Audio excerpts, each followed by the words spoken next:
प्रकाश का परावर्तन। अब अपन लोग ऑप्टिक्स में आ चुके हैं और ऑप्टिक्स में हम लोग प्रकाश के परावर्तन में कितने दिन समय देंगे? ज्यादा से ज्यादा 3 दिन समय। और 3 दिन के बाद हम लोग किस में घुस जाएंगे? अपवर्तन नामक चैप्टर में। उम्मीद है कि हम लोग 2 ही दिन में इसको खत्म करके किस में चले जाएं? अपवर्तन में। देखो होता क्या है, अभी आप किस क्लास में हो? 12th क्लास में हो। अभी आप किस क्लास में हो? 12th क्लास में। लेकिन जैसे ही आप देखोगे तो होता क्या है कि 12th में 10वें लेवल का बता दिया जाता है। 10वें लेवल का मतलब कि आएंगे सर तुमको ये प्रतिबिंब बनाने के लिए सिखाने लगेंगे। अपना काम वो नहीं है। अपना काम क्या है कि हम लोग जानते हैं प्रकाश किसे कहते हैं? प्रकाश का भौतिक कारक है जिसके सहायता से हम किसी वस्तु को देख सकते हैं। ये इसका 10वां लेवल का परिभाषा हुआ। अभी आप उससे पूछा जाएगा तो कुछ बोला जाएगा कि प्रकाश क्या है, तो प्रकाश एक विद्युत चुंबकीय तरंग है जिसका तरंग दैर्ध्य, प्रकाश एक विद्युत चुंबकीय तरंग है जिसका तरंग दैर्ध्य कितना से 4000 एंगस्ट्रॉम से 7500 एंगस्ट्रॉम तक होता है। कितना एंगस्ट्रॉम तक होता है? 4000 एंगस्ट्रॉम से 7500 एंगस्ट्रॉम तक होता है। बस ये प्रकाश का परिभाषा हुआ। और तुमको ये सोच लेना है कि 12th में ये फालतू वाला परिभाषा नहीं आएगा। तो तुमसे पूछा जाएगा कि दृश्य प्रकाश का तरंग दैर्ध्य कितना होता है? 4000 एंगस्ट्रॉम से 7500 एंगस्ट्रॉम। ये आपका क्लियर हो गया। परावर्तन क्या होता है? जब प्रकाश किसी सतह से टकरा के उसी माध्यम में क्या होता है? लौट जाता है। जब प्रकाश किसी सतह से टकरा के उसी माध्यम में लौट जाता है अपन लोग क्या बोलते हैं? या एक मिरर है, दर्पण है। क्या है? या एक दर्पण।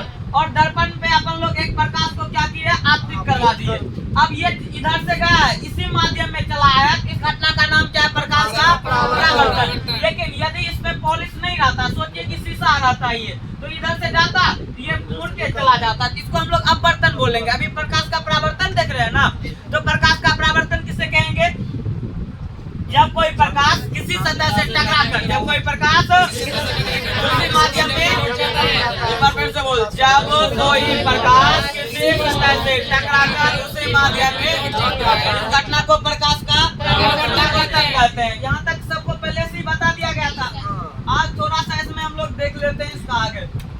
हालांकि ये सब बात आपसे पूछा भी नहीं जाएगा, ये सब फालतू का बकवास है। सुनो, अब हम लोग प्रकाश का परावर्तन देखते हैं। प्रकाश के परावर्तन के लिए, प्रकाश का परावर्तन का घटना किस पे होगा? दर्पण पे। प्रकाश का परावर्तन का घटना दर्पण को इंग्लिश में मिरर कहते हैं। मिरर, ठेठी में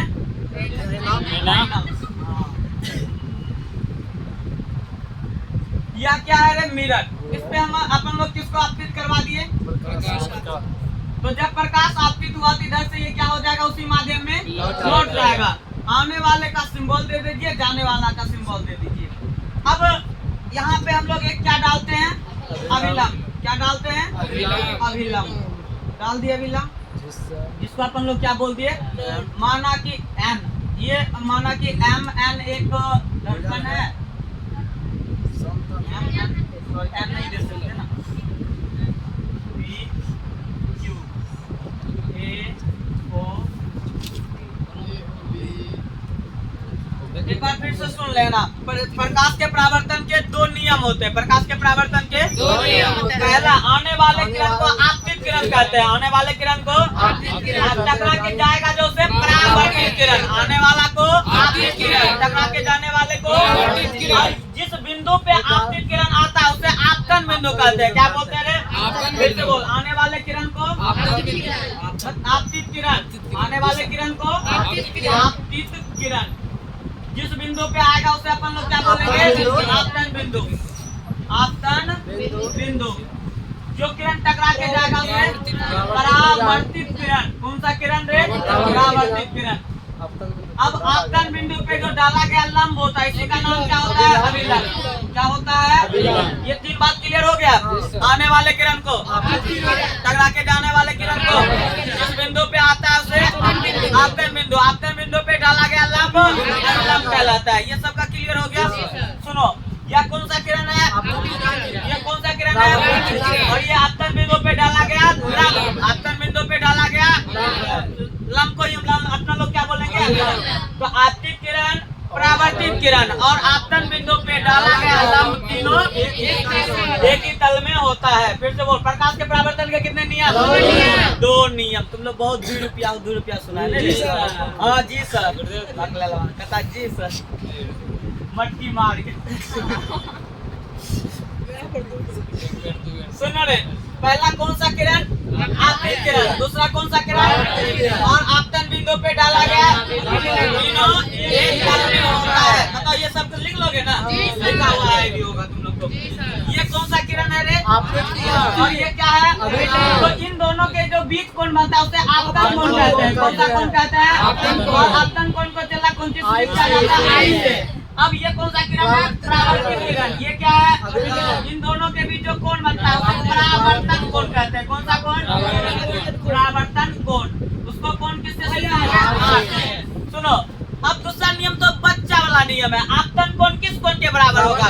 परावर्तन कोण के। फिर से बोल, आपतन कोण परावर्तन कोण के। पहला नियम था कि आपतित किरण, परावर्तित किरण, आपतन बिंदु पे डाला गया लंब तीनों एक तल में होता है। दूसरा नियम क्या हो गया रे? आपतन कोण परावर्तन कोण के बराबर होता है। तो लिखोगे आपतन कोण परावर्तन कोण के नीचे में लिखना अर्थात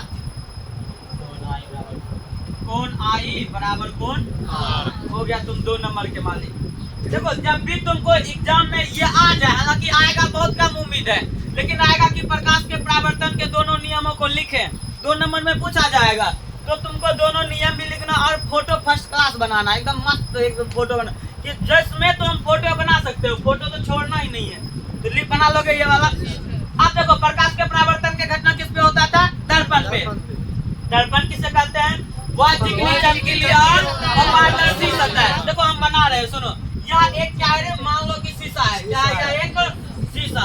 शीशा पे प्रकाश देंगे तो बता परावर्तित होगा कि निकल जाएगा? निकल जाएगा। तो हम लोग इसमें क्या कर देते हैं? पॉलिश। क्या कर देते थे? तुमसे पूछा जाएगा कि सबसे अच्छा पॉलिश कौन होता है? तो सिल्वर ब्रोमाइड। कौन होता है? Silver bromide. यानी कि AgBr। AgBr। हाँ,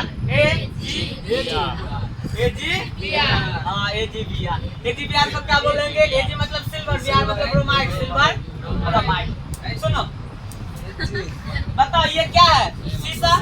मुंह देखोगे चुहार के तरह निकल जाएगा मुंह, तुम दिखाई देख ही नहीं पाओगे। देख पाओगे जी? नहीं। तो हम लोग क्या कर देंगे? पीछे से पॉलिश। एक बार क्या हुआ था, रुचि मुंह देख रही थी शीशा में, पता नहीं चल रहा था कि मुंह किधर है, पता चल रहा था रे। शीशा में देखबे नहीं कर देखे हो तो सर्दी है। सर्दी तो सब्जेक्ट ही कर की है, तब ये तो बता रहे हैं। हाँ जी सर। जी सर, शादी भी की। वही तो सही है। और करने का कोई उम्मीद भी ए सर जी, नहीं। आपको ऐसा हो सकता है कि कंप्यूटर में ना हो, जरूरी नहीं। हाँ, होना कर सही बात है। सर जी बात सुना करेगा। हमर फायदा है रे। सर जी ओपन बस पर वह हम निमा जाएंगे। सर जी के मोबाइल आवे छे। सुनो रे, ये आपका शीशा था। शीशा को जब तुम छुओगे तो एकदम स्मूथ चिकना लगता है। छुए हो? हाँ, चमकीली भी लगता है। नहीं लगता है रे? एकदम प्लेन भी होता है और चमकीली भी होता है। तो ये पहली बात तो चिकनी होती है। क्या होता है रे? चिकना होता है। दूसरा क्या होता है रे? चमकीली। देखो, हम लोग पॉलिश क्यों करते हैं? तो सतह को इसके अपारदर्शी बनाने के लिए नहीं है। इधर हम लोग लिख देते हैं अपारदर्शी। क्या लिख देते रे?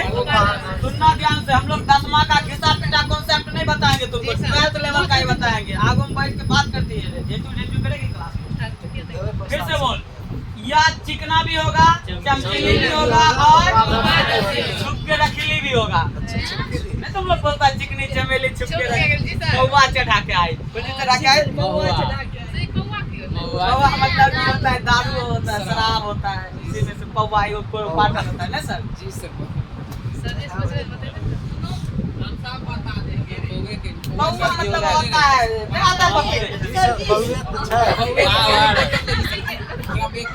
पूछ रहे हैं, पता होगा तो बताएगी बच्चे। हो गया? सुनो, बोलना है वह चिकनी चमकीली और अपारदर्शी सतह। बस परिभाषा हो गया। वह चिकनी चमकीली और अपारदर्शी सतह जो प्रकाश को पूर्णतः परावर्तित कर देता है, जो प्रकाश को क्या कहलाता है? दर्पण कहलाता है। ये सब परिभाषा देखो अपने से बनाना सीखो, ये सब याद थोड़ी रहता है हम लोग को भी। हम लोग सीधा समझ लेते हैं कि सतह कैसा है, चिकना है, उसके बाद कैसा है। अब जब एक पे प्रकाश भेजेंगे तो याद करो बचपन में तुम्हें वही ना लिया होगा, धूप में खड़ा होकर मुंह पे चमकाया होगा, बच्चा वाला तुम घटना याद करो, वही तो हुआ परावर्तन ना। क्या आंखें पर बांट देता होगा मोटरसाइकिल चलाने वाला, मोटरसाइकिल वाला भरे गिर जाए तुम भाग जाता, नहीं भाग जाता? तुम्हारा टीचर वाला आदत पहले ये भाग जाना है। तो वह चिकनी चमकीली और अपारदर्शी सतह, यहाँ तुम्हारी बात चिकनी चमकीली और जो प्रकाश को पूर्णतः परावर्तित कर देता है, क्या कहलाता है? दर्पण कहलाता है। सबको परिभाषा याद हो गया? अब एक बार पूछ लेते हैं हम किसी से। चलो ना बोल। हाँ, वह चिकनी और चमकीली है, नहीं तो बोल।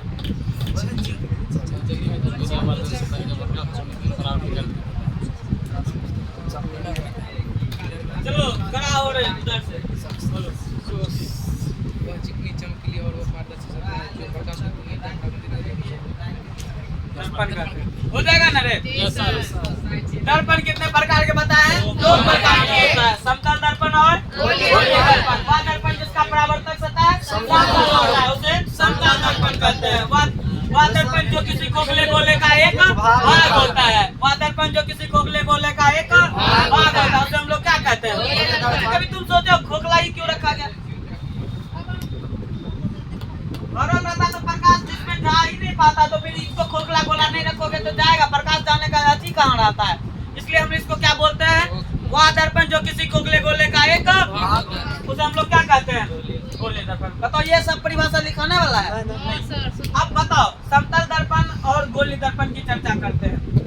समतल दर्पण तो वही है जिसका परावर्तक सतह समतल। अब देखो दर्पण कितने प्रकार का था? दर्पण के दो गो बेटा, तो समतल दर्पण एक को नलायक नहीं हो जाता है, को नहीं जन्माया। दोस्तों क्या जन्मा दिया फिर से?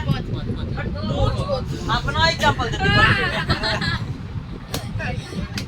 पहली बात ये आपका क्या है रे? दर्पण। दर्पण को कितने भागों में बांटते थे? दो भागों में, प्लेन मिरर और स्फेरिकल मिरर।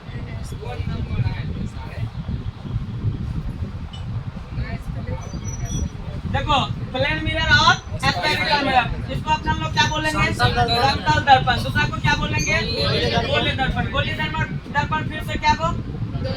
दो को, एक मार्ग में एक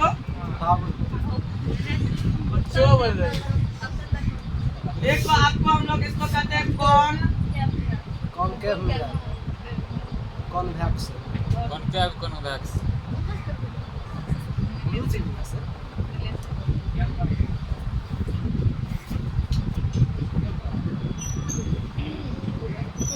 दूसरा को क्या बोलेंगे? कॉन्वेक्स।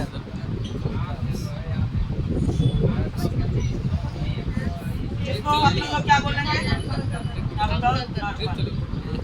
इसको क्या बोलेंगे? देखो शांत रहेगा रे। अपन लोग बस गोली दर्पण की चर्चा कर रहे हैं। ये कौन सा दर्पण हो गया? गोली दर्पण। जो ऐसे वाला जब भी देखोगे समतल है तो समझ लेना वो समतल दर्पण है। ये गोली दर्पण है। गोली दर्पण को अपन लोग बीच से काट दिए। क्या किए? बीच से काट दिए। अब दो जगह से उसको पॉलिश मारेंगे। देखो एक तो इधर से मार दिए, कहाँ से मार दिए बाबू? बाहर से। एगो कहाँ से मार दिए? जिधर से पॉलिश मारते हैं उसके विपरीत सतह, उसके पीछे का सतह कैसा होता है रे? उसके सतह जो होता है उसको परावर्तक सतह बोलते हैं। पीछे की सतह को क्या बोलेंगे? जैसे ये है, इसको हम पीछे से पॉलिश कर दिए तो ये वाला जो सतह है इसको कौन सा सतह बोलेंगे? परावर्तक सतह, क्योंकि प्रकाश इधर से ही ना भेजेंगे। पॉलिश वाला इधर से नहीं। तुम कभी देखे हो कि प्लास्टिक की चीज तुम्हारे घर में है ना होता है, तो इस बीच में शीशा होता है, पीछे प्लास्टिक लगा। तुम जाके कभी प्लास्टिक में मुंह देखे हो? नहीं देखे हो। तो इसी प्रकार से पारदर्शी तरह से हमको प्रकाश भेजना नहीं, जिधर से प्रकाश भेजते हैं उसको हम लोग क्या बोलते हैं? परावर्तक सतह। क्या बोलते हैं रे? जोर से बोल, क्या बोलेंगे? परावर्तक सतह। तो एक बात समझ लो बस यहीं पे, जिस दर्पण का परावर्तक सतह धस्सल हो, कौन सी हुआ रे? धस्सल। धस्सल वाला को बोलेंगे अवतल। जेकर उठल हो ओकरा कहेंगे उत्तल। जेकर उठल हो उसे उत्तल। जेकर धसा हुआ हो उसे हो गया। जिस दर्पण का परावर्तक सतह धसा हुआ होता है, जिस दर्पण का परावर्तक सतह, उसे कौन सा दर्पण बोलेंगे? अवतल दर्पण। धसा हुआ है तो अवतल दर्पण। जिसका उभरा हुआ होता है उत्तल दर्पण। यानी कि उठल होता है तो उठले ना इधर वाला जी। ये परिभाषा कंप्लीट है नहीं हो गया जी? अब हम लोग गोलीय दर्पण में कुछ परिभाषा देखेंगे जो थोड़ा बहुत आपके लिए जरूरी है, क्योंकि चैप्टर इसी से आगे बढ़ेगा। इस सब का परिभाषा तुमको लिखना है, घर में बैठ के लिख लेंगे। सर जी इसने लिखेंगे जिसका हाँ, वैसा दर्पण जिसका परावर्तक सतह धसा हुआ होता है उसे अवतल दर्पण कहते हैं, जिसका उभरा हुआ होता है उसे उत्तल दर्पण कहते हैं। हाँ, और क्या होता है? लेंस चला चेंज हो जाता है। लेंस में हम लोग अलग परिभाषा देते हैं, जिसका किनारा मोटा दोनों से बीच में पतला हो तो उसे अपन लोग अवतल बोलते हैं। देखिए इधर था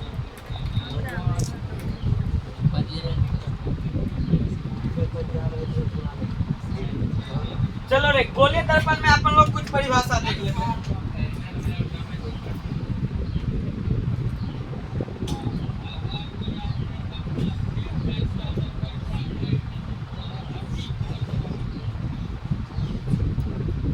गोलीय दर्पण में परिभाषा है, सुनो।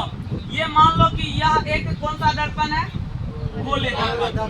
तो ऐसा कभी नहीं हुआ कि गोलीय दर्पण का जो केंद्र है ना उरूस के बाहर निकल गया, देखोगे? तो गोलीय दर्पण जहाँ रहेगा केंद्र भी उसके अंदर रहेगा बीच में। तो गोलीय दर्पण जिस गोले का एक केंद्र होता है, हम इसको मिटा देते हैं। मान लो कि अवतल दर्पण है, अवतल दर्पण की चर्चा कर रहे हैं, तो ये दर्पण कभी ना कभी कैसा हुआ होगा? गोल। अरे तुम्ही को पागल हो, छोटा सा एक चूड़ी मिल जाए, आधा फुटल मिल जाए, तुम क्या सोचेगे? चूड़ी इतने को कहता है, क्या सोचेगे? कभी ना कभी ये चूड़ी क्या हुआ होगा? गोल हुआ होगा, नहीं हुआ होगा? वही बात है। तो ये हम समझ रहे हैं कि ये कभी ना कभी क्या था रे बाबू? गोल था। तो गोलीय दर्पण जिस गोले का केंद्र होता है, गोलीय दर्पण जिस गोले का, बोल, गोलीय दर्पण जिस गोले का केंद्र होता है उसे अपन लोग क्या बोलते हैं रे? वक्रता केंद्र। लिखाएंगे, एक भी परिभाषा नहीं लोल, आपने समझ के यहाँ पे घर से लिख के आओगे। ये हम वाला मास्टर नहीं है कि लिए किताब एकदम से छापो, सीधा जितना समझाएंगे घर से लिख के आओगे। गोलीय दर्पण जिस गोले का केंद्र होता है उसे हम लोग क्या कहते हैं? गोलीय दर्पण जिस गोले का केंद्र होता है उसके केंद्र को क्या बोलते हैं? तो गोलीय दर्पण के केंद्र को क्या बोलते हैं? वक्रता केंद्र। हो जाएगा। गोलीय दर्पण के केंद्र को क्या बोलते हैं? वक्रता केंद्र। थोड़ा सा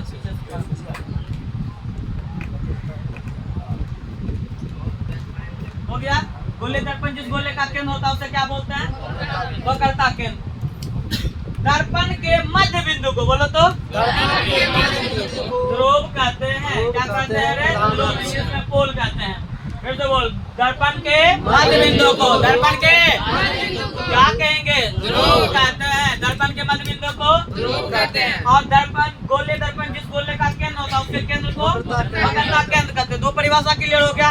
ये क्या है रे? चला दो बोल, वक्रता केंद्र। ये क्या है? वक्रता केंद्र और ध्रुव को मिलाने वाला जो रेखा होता है उसे प्रधान अक्ष कहते हैं। क्या कहते हैं? तो प्रधान अक्ष बोलो, मुख्य अक्ष बोलो, बात एक ही है। प्रधान अक्ष बोलो या मुख्य अक्ष बोलो, दोनों बात क्या है रे? एक ही है। फिर से बोलो, ये क्या है? वक्रता केंद्र। ये क्या है? दोनों को मिलाने वाली रेखा प्रधान अक्ष। हो जाएगा परिभाषा। गोलीय दर्पण जिस गोले का केंद्र होता है उसके केंद्र को क्या गोलीय दर्पण के केंद्र को क्या कहते हैं? वक्रता केंद्र। दर्पण के मध्य बिंदु को ध्रुव। दर्पण के मध्य बिंदु और केंद्र को मिलाने वाली रेखा प्रधान अक्ष या मुख्य अक्ष। अब देखो, प्रधान अक्ष के समांतर आने वाली किरण, प्रधान अक्ष के समांतर आने वाली किरण, प्रधान अक्ष के समांतर आने वाली किरण प्रधान अक्ष को परावर्तन के बाद जिस बिंदु पे काटेगा, परावर्तन के बाद लगाना जरूरी है। जिसके बाद रे जिस बिंदु पे काटता है उसे हम लोग फोकस कहते हैं। क्या कहते हैं रे? फोकस फोकस क्या बोलोगे? फोकस जोर से बोल, क्या बोलोगे? Focus focus. कभी तो दुर्गा मेला आ रहा, कभी तो जय माता दी बोल दिया कर। जय माता दी। जोर से बोलो। जय माता आगे बोलो जय माता दी। इंग्लिश लिख दो तुमने। हाँ, क्या लिखोगे? जय माता दी। क्या करोगे? जय माता दी। क्या खाओगे? जय माता दी। कुछ भी जय माता दी नारा लगा रहा था। हम सर्वर हम देखे थे एक बार। कुछ भी जो मैंने जो सब चीज जय माता दी। तो पढ़ो जय माता दी। कहाँ ला रहा इंस्टीट्यूट में, पीओ सिंह इंस्टीट्यूट में पढ़ने के लिए? जाओ दुर्गा माता के शरण में जाओ, करना कि जय माता दी। लिख देबै वहाँ जय माता दी वहाँ पर। कभी नाम लिखे बोर्ड पे लिख देंगे। साइंस क्लास है यार, कुछ भी तहरीफ रखो क्लास का तहजीब को। फिर से सुनो, गोले दर्पण के केंद्र को क्या कहोगे? दर्पण के मध्य बिंदु को और ध्रुव और वक्रता केंद्र को मिलाने वाली रेखा को या मोक्षाक्ष। या क्या हो जाएगा? मोक्षाक्ष हो जाएगा। प्रधान अक्ष के समांतर आने वाली किरण परावर्तन के बाद, दर्पण से परावर्तन के बाद, फिर से बोल, प्रधान अक्ष के समांतर आने वाली किरण, बोल दो, दर्पण से परावर्तन के बाद प्रधान अक्ष को जिस बिंदु पे काटता है उसे क्या बोलते हैं? फिर से सुन रहे, इस अपना इसको क्या बोलते हैं? प्रधान अक्ष। प्रधान अक्ष के समांतर आने वाली किरण, ये क्या है? दर्पण। यहाँ पे प्रकाश का कौन सा घटना हो रहा है? परावर्तन। दर्पण से परावर्तन के किसको काट रहा है? तो प्रधान अक्ष को जिस बिंदु पे काट रहा है उसे क्या कहते हैं? फोकस। सुनो फिर से, फोकस और ध्रुव के बीच की दूरी को फोकस दूरी कहते हैं और इसे छोटी आप सूचित करते हैं। हो जाएगा? क्या बोलिएगा? फोकस और ध्रुव के बीच के दूरी को फोकस दूरी कहते हैं और इसे छोटी आप से सूचित करते हैं। 10वां वाला अति नहीं है ना, जो तुमको हम सब एक परिभाषा लिखा है, इसका कोई यूज ही नहीं है। 12th में नंबर के बेस पे इसका कोई यूज नहीं। बाकी तुमको सीखना है, जितना सीखने में तुम रिजल्ट लगाओगे उतना तुम्हारा लेवल, तुम जितना अच्छा से सीखोगे लेवल उतना हाई जाएगा क्लास का। तुम दिमाग की तरह यदि लड़की की तरह मुंह लटका के बैठोगे, क्लास का लेवल लो जाएगा। तुम्हारे ऊपर क्लास का लेवल तुम्हारे ऊपर डिपेंड करता है। तुम जितना सीख जाओगे उतना हम सिखाने के लिए तैयार है। इस क्षेत्र में सबसे बेहतर आपको नहीं इसका कॉन्सेप्ट मिलेगा, तब आप बोलिएगा। हाँ, बस वही है कि गाल पे हाथ नहीं रखना। तुमको पता है 2 रूल। एम कुमार पढ़ाने में कभी नहीं मारता, समझा तुम जितना बार पूछ लो समझा सकता है, लेकिन हाँ क्लास का कुछ रूल है उसको आपको फॉलो करना पड़ेगा। समझ रही है? ठीक है। सुनो रे, फोकस और ध्रुव के बीच के दूरी को फोकस दूरी कहते हैं और इसे छोटी आपसे सूचित किया जाता है। और इसको क्या बोलोगे? वक्रता केंद्र और ध्रुव के बीच की दूरी को वक्रता त्रिज्या कहते हैं। क्या बोलते हैं रे? वक्रता त्रिज्या। और इसे किससे सूचित क्या करेंगे? आर से या छोटी आर से, अमूमन छोटी आर से सूचित करेंगे। हो जाएगा 2 बात। इतना परिभाषा एक बार फिर से हम रिपीट कर देते हैं। उसके बाद सुनो रे, गोले दर्पण के केंद्र को ही क्या बोलते हैं? वक्रता केंद्र। ये लाइन क्लियर हो गया? गोले दर्पण के केंद्र को वक्रता केंद्र कहते हैं। दर्पण के मध्य बिंदु को ध्रुव कहते हैं। 2 लाइन क्लियर? वक्रता केंद्र और ध्रुव को मिलाने वाली रेखा क्या कहलाता है? या मोक्षाक्ष, इंग्लिश में प्रिंसिपल एक्सिस। हो जाएगा? फिर से सुनो अब कि ये कौन सा? प्रधान अक्ष के समांतर आने वाली किरण दर्पण से परावर्तन के बाद प्रधान अक्ष को जिस बिंदु पे काटेगा उसे क्या बोलेंगे? फोकस। फोकस और ध्रुव के बीच के दूरी को फोकस दूरी कहते हैं, छोटी आपसे सूचित किया जाता है। फिर लिखोगे, ध्रुव और वक्रता केंद्र के बीच के दूरी को वक्रता त्रिज्या। बकलवाते हैं तुम लोग, बोला नहीं पढ़ा है, विरित पढ़ा है रे। विरित में ये क्या था? केंद्र से यहाँ परिधि तक की दूरी को क्या बोलते? त्रिज्या बोलते थे। यहाँ पे भी तो वही बात किया, केंद्र से ध्रुव के यही परिधि तो हुआ ये, उसके बीच की दूरी को क्या बोल दिए? वक्रता त्रिज्या। और इसे कौन सूचित कर दिए?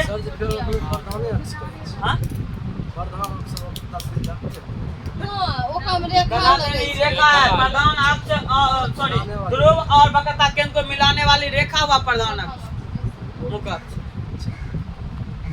इसमें और किसी को दिक्कत है? आगे बढ़े। अब देखो, प्रतिबिंब बनाने के 4 नियम। प्रतिबिंब बनाने के कितने नियम? 4 नियम।